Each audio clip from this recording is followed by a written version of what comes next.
د ویړ کائنات خالق د نامې نه چې بخښونکی او مهربانه دی.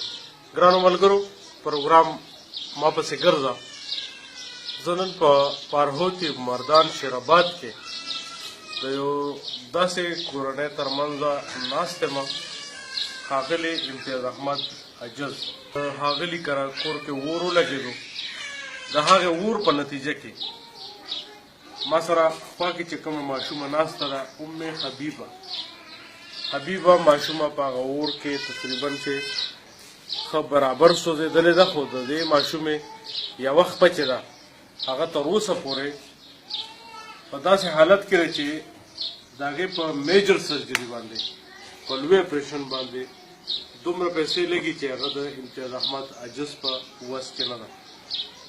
ګرانو ملګرو، زموږ د پروګرام مقصد هم دا وي چې د الله تعالی د مخلوق خدمت چې دی دا هم مونږه ستاسو غوندې د خلکو، ستاسو غوندې د ملګرو په کوششونو باندې کوو. د فیسبوک په لار مونږ سره اوسئ. د دې ماشومې پوره تفصیل تاسو ته وایو.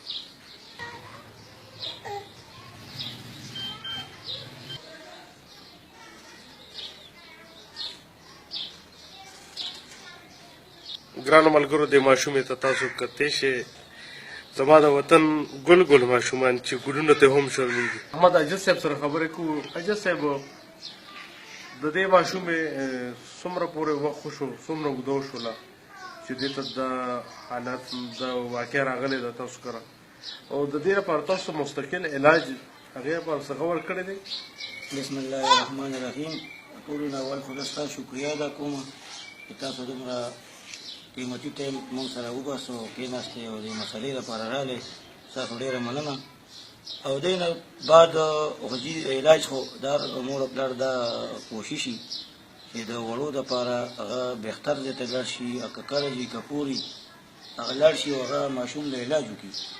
نو چونکې دا حادثه راغله او زه په کور کې دغه ټایم کې هم نه بار وم او ما ته اطلاع وشوه. زه چې رالم نو دا بیا مونږ کاري سنټر ته زمونږ د وړو رسولی وم. د دې نه بعد مونږ علاج وکړو. یو کال مونږ علاج جاري وساتو.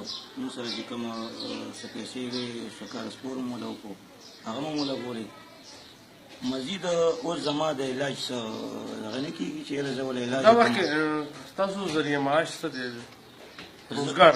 زه خو جي نن سبا د کې پي کې یو منسټر دی د مردان سودیم کې، هغه سره جي په کور کې څوکیدار یم.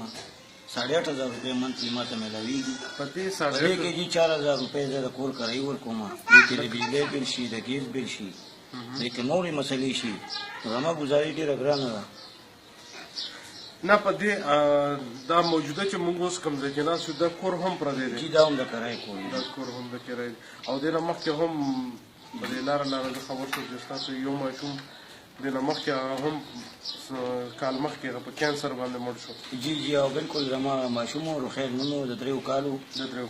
او جي او هغه ته برین ټیومر شو. د هغې علاج ما ډاکټر طارق اشم نه شروع کړو، ډبګري ګارډن کې دغه کلینیک ته پرایویټ. بیا مونږ علاج له لاړو د هغه نه پس ایرنم هسپتال ته کال علاج مونږ د هغې نه وکړو.